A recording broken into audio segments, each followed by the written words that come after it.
Y el equipo está conformado por Valeria, Daniela, Felipe y Cecilia. Bueno, como introducción tenemos que el café se originó en África, específicamente en Etiopía, en el siglo IX, por un pastor que notó cómo sus cabras se ponían más activas después de como unas extrañas vallas en un arbusto cercano. A partir de ahí, en el siglo XV se empezó a extender en Yemen y Arabia. Y actualmente se ha extendido mundialmente y ha sido adoptado por varias culturas. En la península arábica, cuando el café comenzó a consumirse, se le asociaba con los efectos estimulantes similares a los de las drogas, por eso fue controversia. Existen más de 100 especies de café, pero dos destacan por su relevancia económica, que es Coffea arábica, que esta pues, se caracteriza porque representa hasta el 70% de la producción. Tiene menos cafeína, un sabor suave y es de mayor calidad.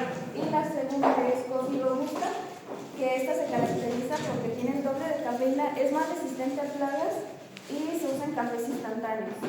Y aquí tenemos la diferencia entre ambas, que la arábica pues es más alargada y el centro es más y la robusta es más redondita y el centro es más recto. Bueno, la cafeína no solo está en el café, sino que también se encuentra en otros alimentos como lo pueden ser los refrescos, el té negro y el té verde, el chocolate, los granos de cacao, bebidas energéticas y también en algunos alimentos como los analgésicos para la migraña, ya que pueden contener cafeína. Por eso el consumo total puede ser alto aunque no tomemos café.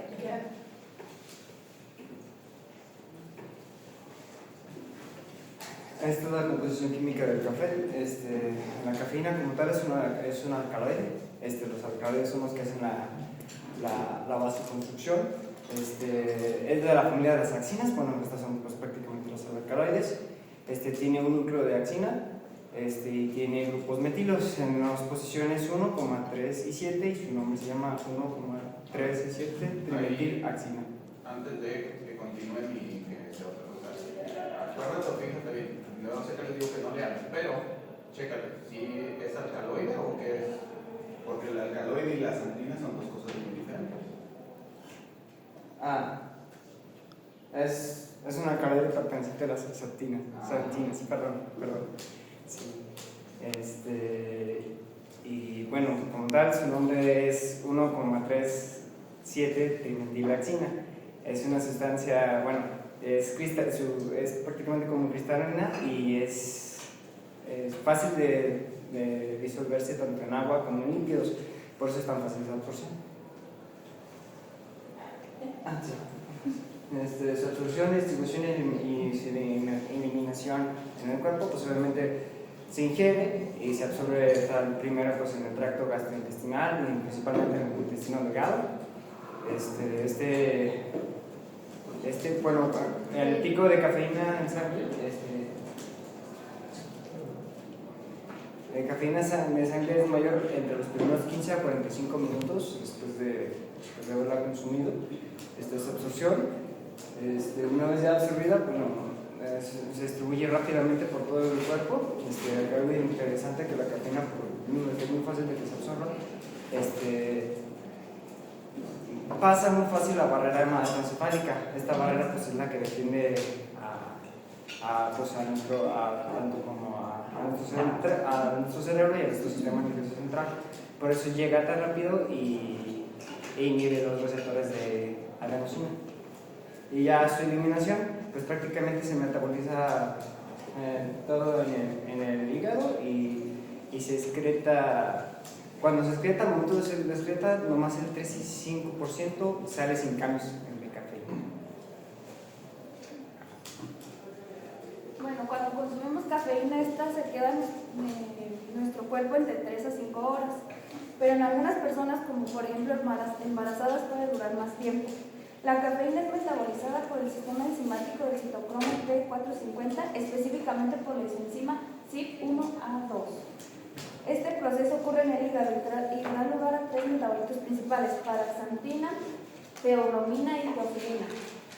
El 85% de la cafeína se convierte en paraxantina. Esta aumenta la lipólisis y la concentración de ácidos grasos libres en sangre.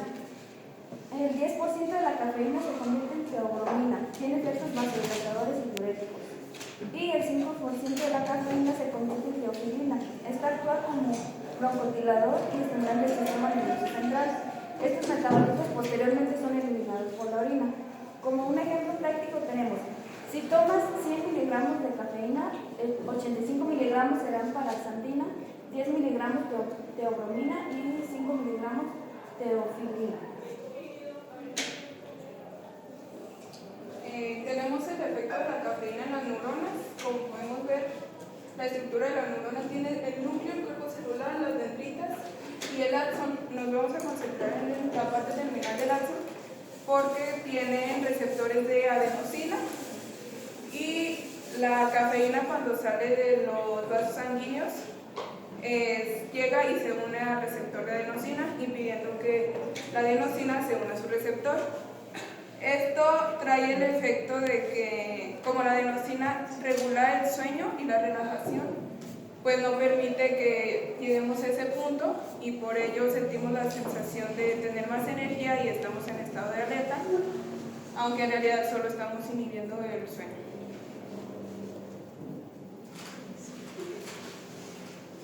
Bueno, la cafeína llega al cerebro de forma rápida y actúa como un estimulante del sistema nervioso central. Afecta sobre todo el estado de alerta, como ya nos explicó Ceci, que nos ayuda a sentirnos menos cansados y más despiertos. Sin embargo, el consumo excesivo puede causar dolores de cabeza.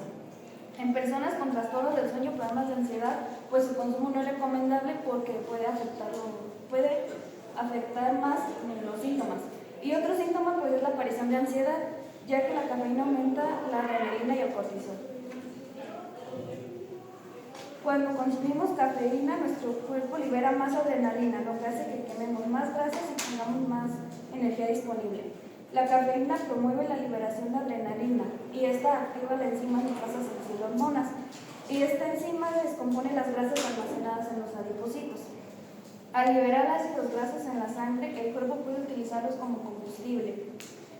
Y reduce la fatiga, ya que, como dijo Ceci, al bloquear la adenosina, la cafeína permite mantener al cuerpo activo por más tiempo. A ver, regresen por favor unas cosas. Ok, ¿se acuerdan que les había dicho que independientemente de que el chiste no es que nada más ustedes expongan y yo me la pase huevoneando, ¿no? Es que sí, expongan y hablen unas cosas sobre lo que están exponiendo y precisamente que investiguen o vean, se adentren un poco en el tema. Unas dos más. Sí, perdón. Ok. Entonces, obviamente puede estar interfiriendo en su exposición, no porque la información que les están dando, no siempre, es que esté incompleta o que esté mal lo que están diciendo, nada más es para completar cosas que deberían de conocer o que son cosas relativamente importantes para que ustedes las conozcan y para su propia formación.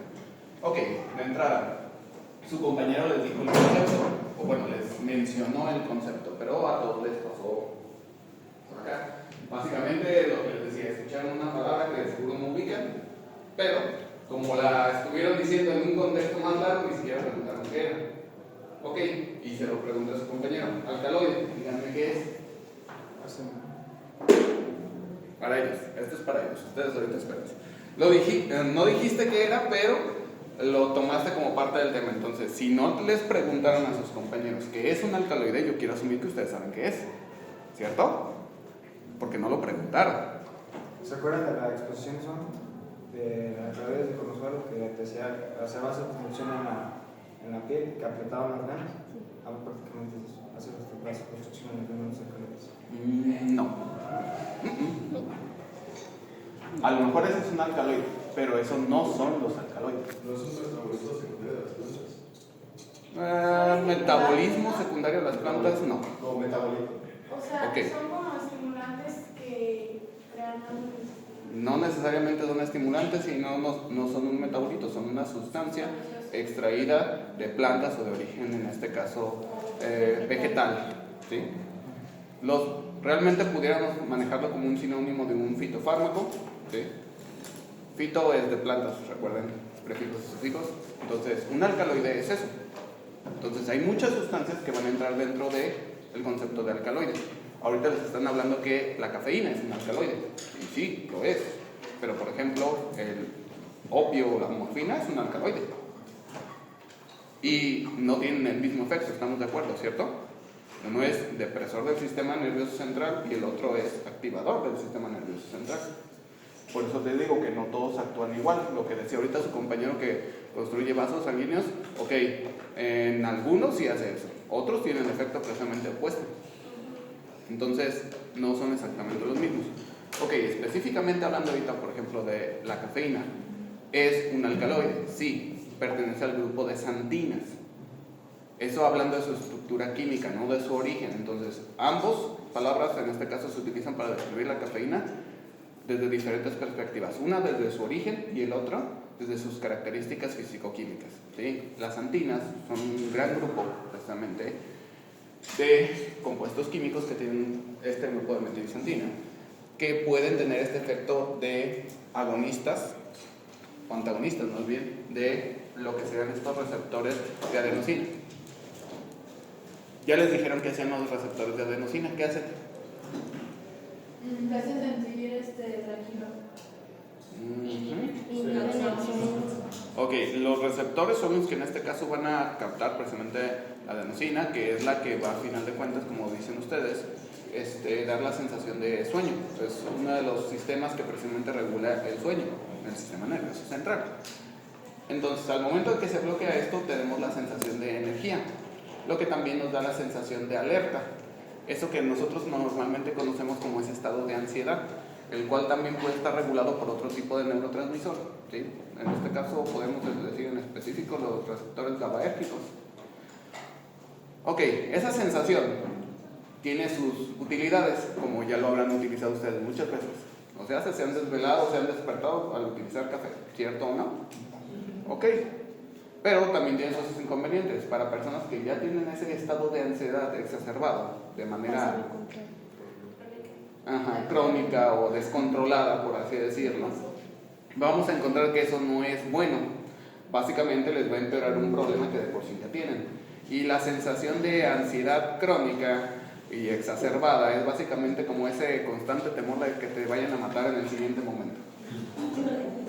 Algo por el estilo. Entonces, no es ideal que ese tipo de personas que ya tienen un problema por el estilo vuelva o tome o lo exacerbe tomando en este caso alguna xantina. Ok, la cafeína es de los más populares porque es de lo que más conocemos y lo que encontramos en un montón de alimentos. Muy bien, pero tiene un primo cercano que también lo ubican y lo viene en un montón de alimentos y es mucho más potente. No, te verdad no. Forma de fruta. Fruta exótica. Bueno, exótica. Guaraná. Y el compuesto en específico en este caso es guaranina. ¿Sí? Ese hasta fue prohibido, creo que todavía está limitado su consumo en Brasil y todo. Guaranina. De hecho, muchos suplementos que ustedes lleguen a guaranina, que lleguen a consumir en los gimnasios o demás, lo tienen. ¿Sí? Un montón. Es más potente. ¿Sí? En este caso, la potencia va a estar mediada por el número o la afinidad precisamente de estos receptores de adenosina que estamos diciendo. La cafeína tiene una afinidad bastante normal, digamos, o lo tomamos en este caso como el estándar de 1 en cuanto a estos receptores de adenosina, pero la guaranina tiene como 1.5, si mal no recuerdo, así como en escala poniéndoselos. Muchas tienen guaranina, también tienen, por ejemplo, taurina y otras cosas que pudieran activar otra vez el sistema nervioso central, indicando este sistema de alerta. Y esa es la idea. ¿Más fuerte? La guaranina. Hasta donde sea la guaranina. Ok, todos estos precisamente pertenecen a grupos de xantinas y por eso es que tienen este efecto. Y otra vez, ¿por qué los vemos o por qué nos interesan? Porque no solamente es el utilizarlo, por ejemplo, para lo que ya lo utilizan, despertarse. Ya les acaban de decir también de los diferentes efectos que pudiera tener. Efectos sobre, más allá de solamente poner este estado de alerta. Efecto 1 importante, y en el que probablemente pudieran utilizarlo mucho en la parte clínica. Va a activar lipólisis. O sea, La degradación de residuos. Exactamente. Y es una de las razones también por las que se dan suplementos para gimnasio. Entre que los despierta, les da ánimos, no energía, ánimos, les da la sensación de tener energía, pero no les da energía porque no se va a quemar en ATP. Simplemente les da esa sensación de energía, ¿sí? Los despierta, los pone alerta. Y al momento que lo juntan, en este caso, con alguna energía realmente de fácil acceso, pues sí pueden rendir durante un tiempo determinado bastante. Pero para que, por ejemplo, active lo que es la lipólisis, tiene que tener o tiene que utilizarse de preferencia sin la adición de hidratos de carbono simples, porque entonces lo que va a suceder es que en lugar de quemar las grasas, van a quemar primeramente estos hidratos, porque recuerden, en orden de consumo de energía, pues siempre va a ser primero hidratos de carbono simple, y las grasas o ácidos grasos van a entrar hasta los cerca de 30 minutos de actividad física moderada. ¿Sí? Entonces, eso pasa. Y son de las cosas que tenemos que empezar a ver cómo vamos a aplicarlas. ¿Sí? Ahora, otra vez, es nada más introducción para cuestiones que en parte ya les habían dicho sus compañeros, pero es para complementar. Y dos, las cosas que no sepan, pregúntenlas. ¿Sí? Estoy de acuerdo que, por ejemplo, no pregunten sobre esos diferentes metabolitos que se pueden generar, porque no es tan importante saber específicamente cada uno de los metabolitos, pero sí es importante saber de palabras que utilizan para definir todo lo que les están explicando. ¿De acuerdo? Y ahora sí, por favor, nada más para allá y continúen.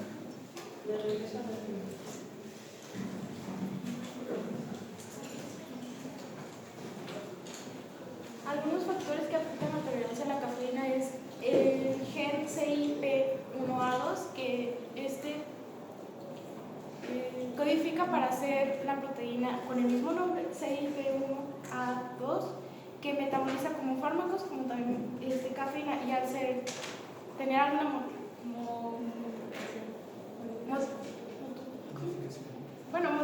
modificación o cualquier alteración, puede hacer que no se metabolice bien la cafeína.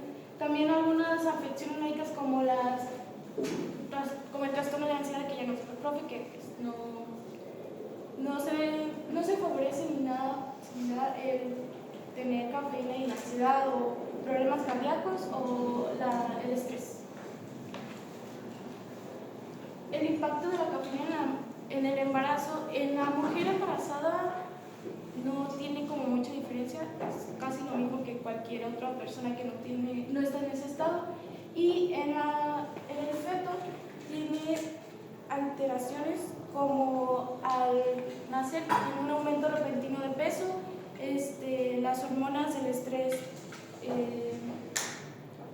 se alteran y puede ser que no está comprobado, pero puede también provocar un aborto espontáneo. Algunas recomendaciones es limitar el consumo, evitar alimentos que sabemos que tienen cafeína como el café o algún té. También ver etiquetas que tengan, porque en las etiquetas puede traer la indicación de que tiene cafeína, y si llevas algún café o algo que ingeriste como cafeína, llevar como un conteo, un registro para que tu médico pueda tener consideración. Los niveles de consumo y las dosis tóxicas, la dosis que puede llevarte a una intoxicación o... A ver, porque bueno, ya pusieron algunos y todavía no lo dicen. Regrésate dos otra vez. Ahí, CIP, ¿qué es? Son siglas de algo, obviamente, pero ¿qué significan esas siglas? Esas siglas deben de conocer, porque básicamente se utilizan para todo lo que se la organización de sustancias. Esa sí es pregunta para ustedes, y si los de otros que están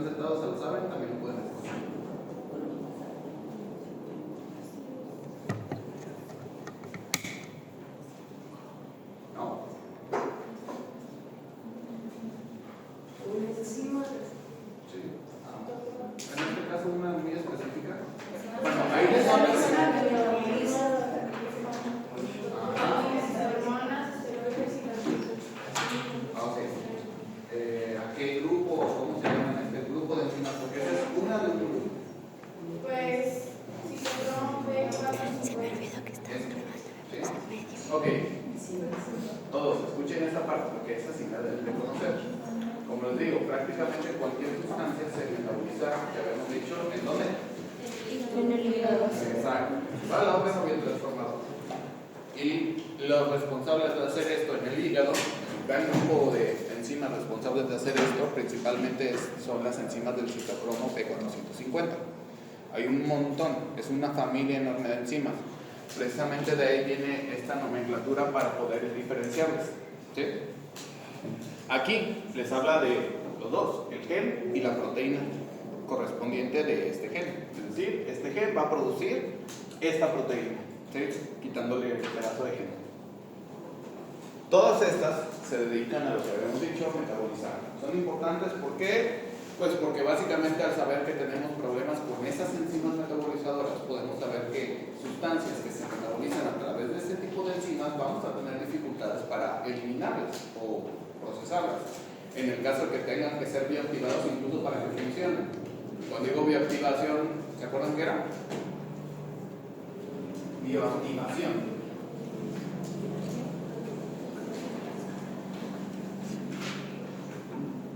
¿No? No es para sus compañeros, eso es para todos.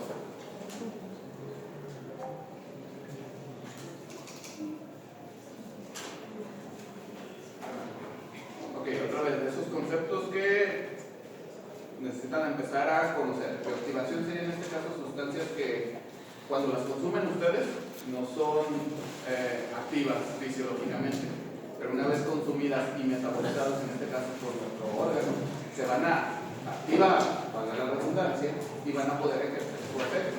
Hay muchos fármacos que nosotros consumimos que son así, los tomamos de manera inerte, ¿sí? Sin actividad, pero cuando empieza a ser metabolizado para ser eliminado, pues en ese momento se activa y ejerce su función. ¿De acuerdo? Entonces, es importante conocer los problemas que podríamos tener en este tipo de genes, porque pueden dar pie a que elijamos un mejor tratamiento o un tratamiento diferente. ¿De acuerdo?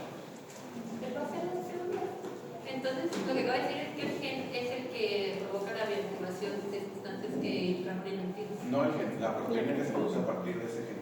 ¿Sí? Porque recuerden, la proteína es la que está en este caso en el hígado, que es la que se encarga de metabolizar y pertenece al grupo de citocromo P450. Es la que activa la sustancia de sorpresa. Ok, en este caso estas no están, bueno, de hecho sí se pueden activar y como les dijeron algunas de estas son más activas que otras o van dirigidas hacia cierto tipo, pero incluso la propia cafeína sola tiene efecto, ¿sí? Entonces forzosamente requerir bioactivación, esta no, hay otras que sí requieren forzosamente ser activadas, ¿sí? No específicamente de la cafeína. Es dato para que ubicaran qué es la bioactivación en la otra parte. ¿Y por qué es un factor que afecta la tolerancia, si no es específicamente a la cafeína? Precisamente por la que termina en la otra. La cafeína por sí sola tiene un efecto, ¿de acuerdo? Pero, de acuerdo al metabolismo que se crea a partir de esta, es hacia qué parte del efecto se va a ver más pronunciado. Y si no se metaboliza también, tarda más en pasar por el sistema, digamos, en ser eliminado y por lo tanto el efecto se mantiene. Entonces, ¿qué pasa si alguien como yo va bebiendo café todo el día? ¿Sí? Ok, entonces, si pudiera metabolizar bien esto, el efecto del que me tomé en la mañana todavía lo otro día y se suma al de la tarde. Entonces pasamos una dosis que a lo mejor en la mañana estaba bien, pero como no se ha eliminado el otro, tengo una nueva cantidad, o se le añade más cantidad de lo que yo había tomado y puedo llegar a una dosis tóxica. ¿Sí? Y la otra pregunta era, en la prepa tenía una amiga que era como demasiado hiperactiva, muy hiperactiva y muy medio ansiosa, pero cuando tomaba café le daba sueño. Les pasa mucho a los que tienen trastorno de déficit de atención y hiperactividad. ¿Pero por qué? Porque precisamente ellos ya manejan una disparidad de los neurotransmisores. Hay que hablar de neuro para eso. Ok, los que son de trastorno de déficit de atención y hiperactividad tienen un desequilibrio en sus neurotransmisores. ¿Sí? Al momento que precisamente les das a veces un estimulante, tiene un efecto contrario del que se pudiera esperar, causa una sobreestimulación que básicamente les apaga el sistema, por así decirlo, o poniéndolo en términos muy simples. Porque lo que tenían en digamos que los ayuda a llevarlos a un equilibrio.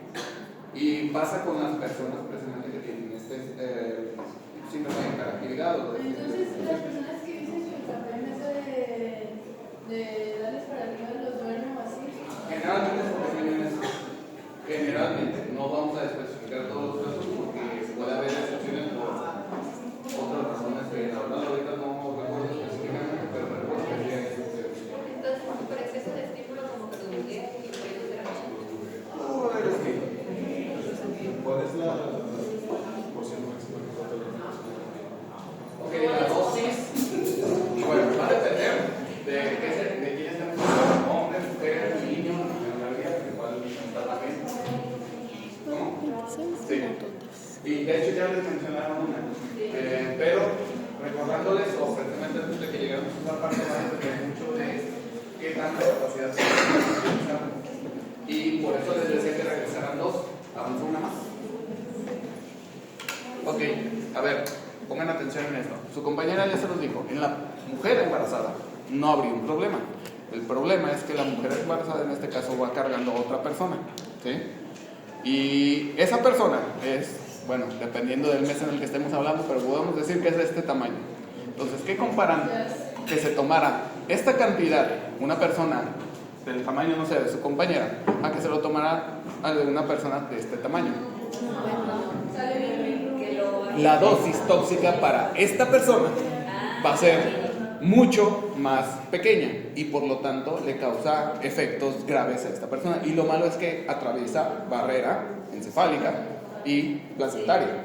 Por eso es que a las embarazadas no se les recomienda el consumo de café, ¿sí? Y el problema de hacer esto es que desde niños ya les están, o bueno, antes de niños podemos decir prematuros o fetos, no sé, como quieran decir. Antes de nacer. Ya les están metiendo mano en la cabeza en los neurotransmisores, pues esa persona va a tener problemas en ese momento, además de que la cafeína interviene como quelante para el calcio también. Puede tener un problema que sea como síndrome, se me fue el nombre, como deformaciones físicas, o terminan siendo más problemas como de...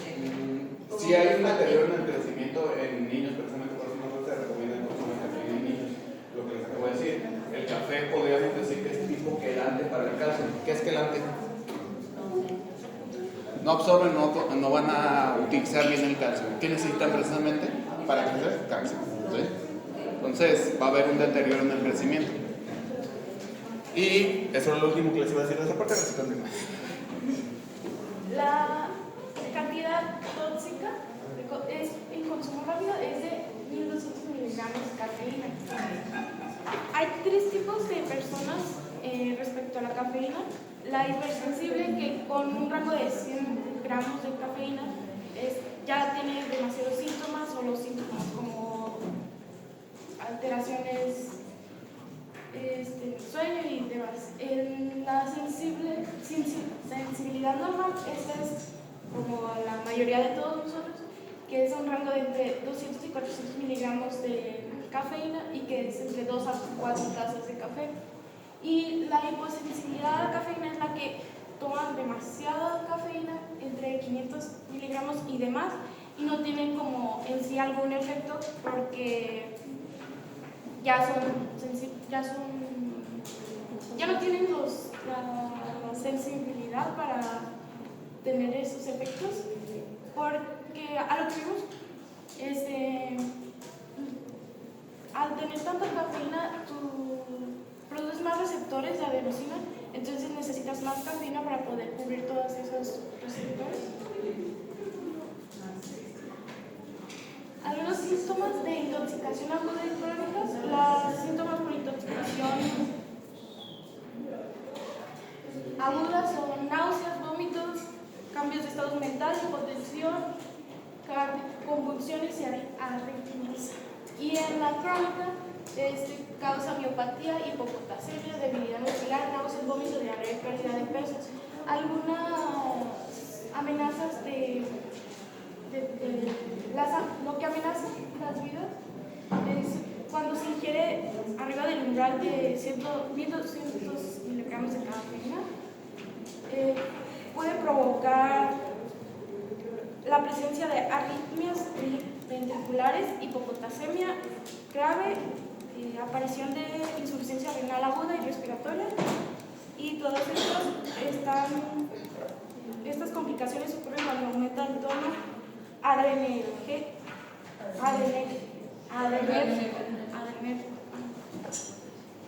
Algunos efectos cardiovasculares son palpitaciones y latidos saltados, taquicardia benigna y presión arterial alta. Las neurológicas son nerviosismo, insomnio, ansiedad, inestabilidad y depresión. Y los digestivos son malestar estomacal, acidez y reflujo, diarrea y demás. A nivel celular, la cafeína induce la apoptosis debido a la inhibición o activación de ciertas vías de señalización. También interfiere en el ciclo celular, llega a alterar la homeostasis del calcio intracelular y provoca cambios en el sistema de reparación de ADN. En el caso de modificar la homeostasis intracelular del calcio en el miocito, lleva a contracciones tetánicas, que es que no se vuelve a la relajación del músculo, y también lleva al desarrollo de parálisis muscular hipocalcémica. También estimula a la ATPasa de sodio y potasio.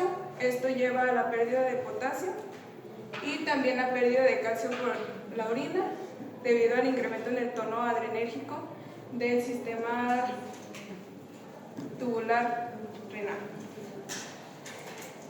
En sus efectos gastrointestinales tenemos que entre el 71 al 100% de las personas que presentan un cuadro de intolerancia agudo a la cafeína tienen émesis, que es vómito de difícil control. También incrementa la secreción de ácido clorhídrico en el estómago, lleva a la relajación del músculo liso del esófago y del estómago. También en algunos casos aparece gastritis y esofagitis, pero esto ya es en casos de consumo crónico de la cafeína.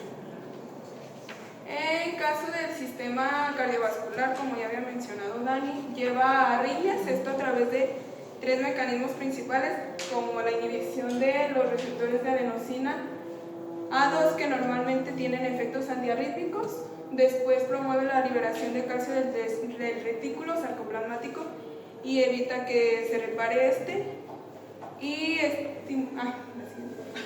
estimula la liberación de catecolaminas como la adrenalina, y activa los adrenoreceptores beta 2, beta 1 y aumenta la producción de AMP, que aumenta la frecuencia cardíaca. Otros efectos es que inducen las taquirritmias, facilita la liberación de las catecolaminas y se estimulan a los adrenoreceptores beta 2, provocando vasodilatación e hipotensión.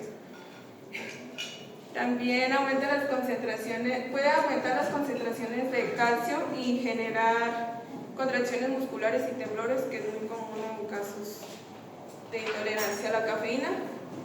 Y los grupos metilo de la cafeína llegan a penetrar el sistema nervioso central y provocan convulsiones prolongadas. Y vamos a pasar a la parte de polimorfismos genéticos relacionados con el metabolismo de la cafeína. Primero, pregunta para todos los que están sentados. Ya les dijeron varios efectos que tiene la cafeína. ¿Sí? Suena muy perjudicial, ¿verdad? ¿Por qué la seguimos tomando?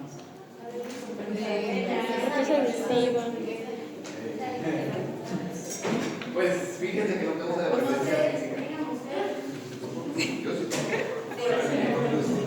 sí siento que por la falta de tiempo para dormir lo utilizamos como para sobrevivir. Exactamente. No vivimos, sobrevivimos. Porque entra a la oficina y siempre lo verán. Aparte de que pues está también en la dosis, si no te la vives tomando mucho no te va a causar todos esos efectos, y como no te sientes así de mal, pues no la dejas de consumir. Esas son parte de las cosas. Eso, por ejemplo, digamos, eso cubre la cafeína. Vamos a uno similar, pero con también más potencial negativo, el alcohol. ¿Que sigues tomando alcohol? Les aseguro que se pone a investigar. Porque está socialmente aceptado. O sea, También y lo que decimos, todos estos son, cuando los escuchamos así, todas las capacidades o propiedades que tienen, muchos suenan muy mal, pero no necesariamente lo son. Y otra vez, va a depender precisamente de la sensibilidad de la persona. Obviamente hay personas que tanto uno como otros no lo deberían de consumir porque son muy sensibles o porque les causan efectos no muy agradables, ¿sí? Pero tienen su utilidad para diversas cuestiones. En el caso de la cafeína, ya les dijeron que pudiera causar hipotensión. Entonces, aquí sería bueno que les ayudara con hipotensión. a los hipertensos, ¿A quién sería bueno que les ayudara para la lipólisis? a personas que tienen mucho tejido adiposo. Obesidad. Pero hay que saber aplicarlo. Pero tiene que ser como el café negro. Sí. Para la lipólisis, sí. Para, por ejemplo, la hipotensión, no necesariamente, pero igual ahí sí sería bueno que también no incluyera azúcar simple, porque a final de cuentas también pueden hacer una cierta aterosclerosis. Sí. Entonces, tiene varios beneficios o se puede utilizar de varias maneras. ¿Se acuerdan que platicamos lo de Vibri? ¿Así fue con ustedes? No. Ok, esos de Vibri, Herbalife y todas esas cosas son malas compañías, definitivamente, pero son muy listos. ¿Por qué?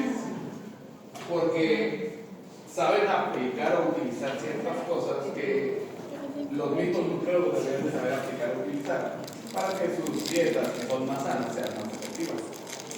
Ejemplo de esto, ¿algunos de ustedes alguna vez han consumido eso? Herbalife, Vibri, todas esas dietas mágicas de tómate licuado y vas a bajar un montón de peso. ¿No?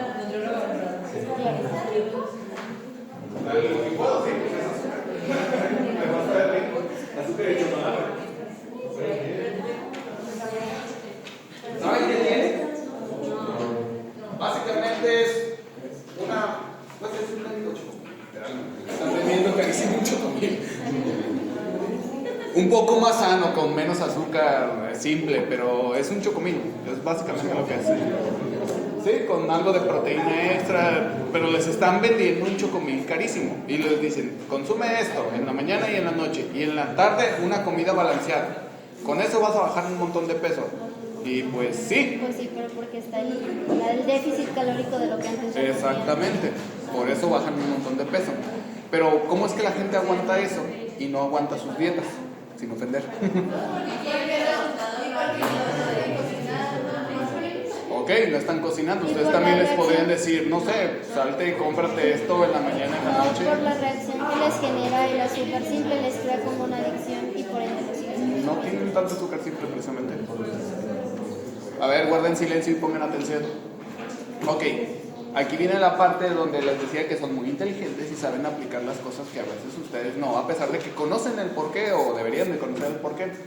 Los que son de estos que les estoy diciendo, sí, les dan el licuado en la mañana y en la noche más una comida balanceada en la tarde. Ok, nada de eso suena extraño, ¿cierto? Suena bien normal. Y la razón por la que bajan de peso, como dijo su compañera, es porque hay un déficit calórico importante. De hecho, apenas les dan las calorías suficientes para no autoconsumirse. Es decir, como 1200 calorías. Pero, ¿cómo es que la gente aguanta precisamente eso y no aguanta una dieta en la que les están dando lo que deberían, en una cantidad que deberían y con presentaciones que deberían? ¿Cómo es que no se sienten mal en uno y en el otro sí? Y ahí es donde viene la parte de que utilizan mejor las cosas que ustedes deberían de conocer. Porque entre las comidas, ellos en la mañana tienen una bebida activadora, no sé, no me acuerdo cómo la nombran, bien extraño. El chiste es que es una bebida que precisamente tiene concentraciones de cafeína, tiene concentraciones, por ejemplo, de hidratos de carbono solubles, alta, y tiene un sabor tipo astringente o algo así. Total, que va, en este caso lo que hace es, estimularlos, ¿sí? Es decir, no sienten el bajón por la falta de comida que normalmente sienten en las dietas entre comidas. Lo que sucede muy a menudo, ¿cierto o no? Y no porque ustedes ya estén dando un montón de dietas, pero conocen de seguro o han tomado un montón de dietas y uno de los principales problemas es que los primeros días se sienten bien bajoneados, como que si no tienen energía. Ok, problema 1 solucionado. Problema 2, les da hambre mucho, muy seguido entre comidas.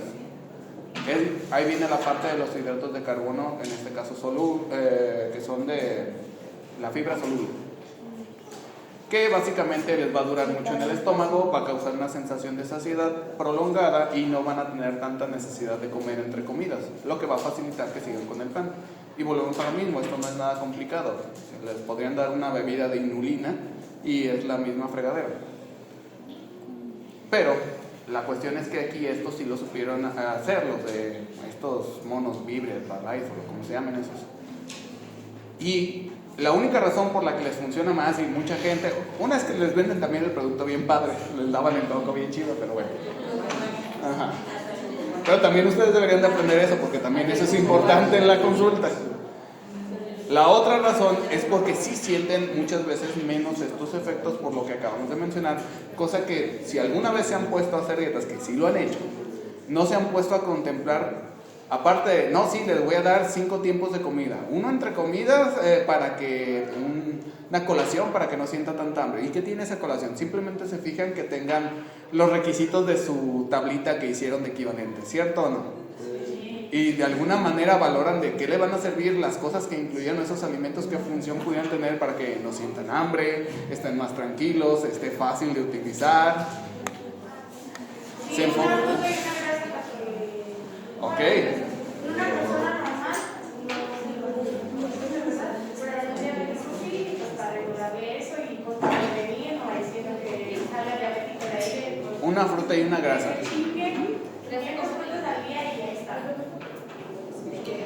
Ok, una fruta y una grasa con proteína, ya dijeron, ¿por qué? Para hacer picos de glucosa. Ok, picos de glucosa, eso es una cosa importante. Ajá. Díganme cuánto tarda en absorberse hidratos, cuánto tarda en absorberse proteína y cuánto tarda en absorberse grasa en el estómago. ¿No?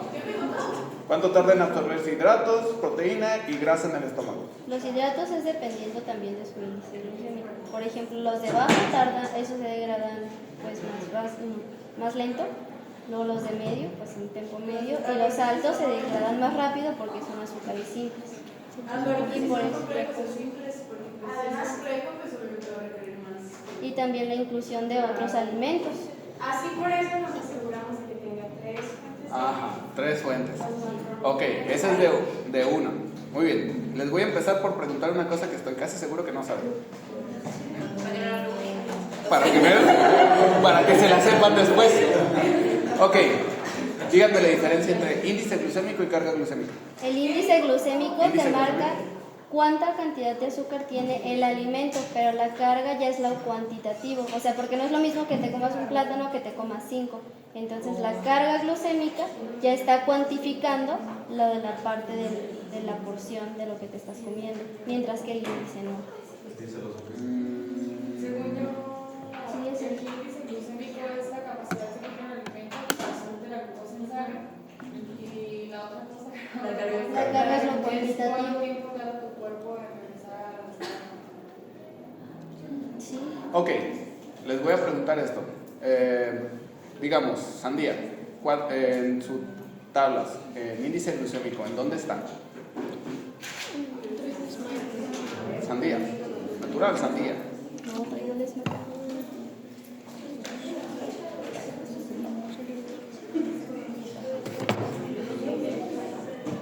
¿No?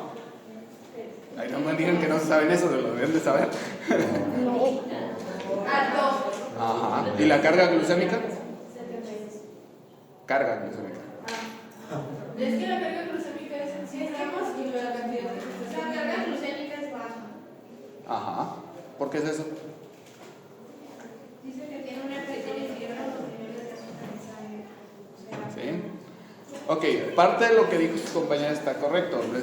No tienen muy específico todavía los conceptos. Índice glucémico es la cantidad, en este caso, que puede afectar los niveles de glucosa, y en este caso la carga glucémica es qué tanto realmente lo hace al momento de la cantidad que consumimos del alimento. Traducción. Ejemplo de esto, precisamente la sandía. La sandía tiene un alto índice glucémico porque básicamente la gran mayoría del contenido de la sandía es azúcar en cuanto a macronutrientes, porque el resto es prácticamente agua. Por eso tiene un índice glucémico alto.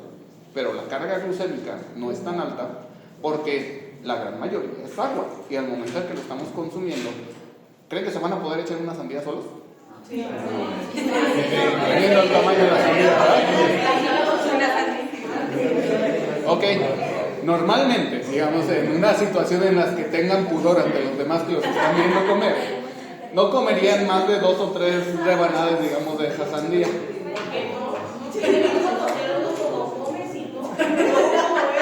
Ya cada quien.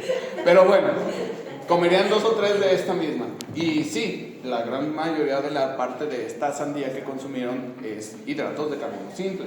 Pero la cantidad en cuanto a todo lo que están consumiendo, la mayoría es agua. Y sí se va a absorber rápido, pero no va a elevar mucho porque no pueden consumir mucho al respecto de esto. ¿Sí? Entonces, índice y carga glucémica no necesariamente están directamente relacionados o directamente proporcionales. Ok, no es lo ideal, pero sí podrían en cantidades pequeñas. ¿Y acompañados ¿Y acompañados de qué, perdón? Ajá. Entonces, sí, no es lo ideal, pero volvemos a lo mismo. Las personas en general que tienen diabéticos, ¿creen que los van a evitar por completo? No. Si les gusta, lo van a consumir. El susto de estar enfermos les dura un poco, 1 mes, 2 meses, y ya después de eso es lo mismo. No, ni contar los carbohidratos ni nada. Solo se inyectan más insulina cuando tendrían que van a comer más y ya. Pero bueno, a lo que voy con todo esto. Al aprovechar o saber exactamente las calidades o cantidades de ciertos alimentos, nutrientes y diferentes sustancias que tienen los alimentos, pueden ser más específicos y más efectivos con sus planes alimenticios. La razón de que hagamos este tipo de cosas es que precisamente pueden aprovechar las capacidades o propiedades que puedan tener los diferentes compuestos o alimentos para que lo apliquen un poco más. La cafeína es de lo más útil porque es de lo que más consume la gente por sí misma.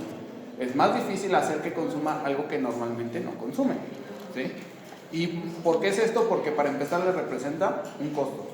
Pero si les dices, no, pues sí, síguete tomando tu café, pero mira, te lo vas a tomar sin azúcar en la mañana y luego ya te lo puedes tomar con azúcar en la tarde. La gente es más factible que lo haga. No digo que es 100% posible, pero es más factible que suceda. Entonces hay que aprovecharlo un poco más. Cosas que sí pueden utilizar, ¿de acuerdo? Y mucho rodeo, pero bueno. Ahora sí. Para empezar, un polimorfismo es alguna variación en el gen en cierta región en específico. Y empezamos de que del 35 al 77% del consumo de cafeína se debe a un factor de herencia genética. Y existe un factor genético común llamado policonsumidor que está relacionado a la predisposición a consumir café, pero también a otras sustancias como el tabaco y el alcohol. Y este factor puede explicar del 28 al 41% del consumo excesivo de café.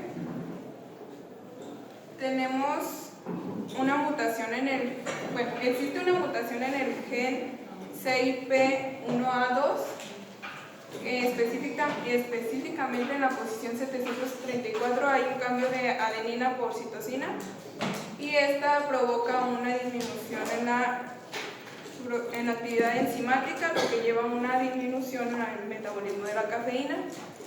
Estas personas con esta mutación se les denomina metabolizadoras lentas de la cafeína y pueden presentar mayor riesgo a infartos al miocardio. Tenemos el gen ADORA2A, que codifica el receptor de adenosina A2A. Este tiene una variante genética específica que es la C1976T y está asociada a una mayor susceptibilidad a la ansiedad debido a lo que ya habíamos mencionado de que si el receptor de adenosina está mal, pues no va a cumplir su función adenosina. La mutación en la desaminasa de AMP se llama C34T y esta reduce la actividad de esta enzima y aumenta la afinidad de la adenosina a su receptor, y en respuesta a la cafeína intensifica los efectos sobre el sueño y la ansiedad.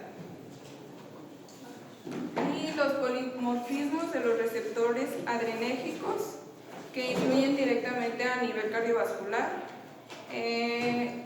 Puede ser una variante en el receptor ADRA2A y la persona que lo tiene puede experimentar ansiedad aguda después de consumir cafeína, y otros que tienen 2 copias del alelo ADRA2B tienen mayor respuesta a los efectos de la cafeína.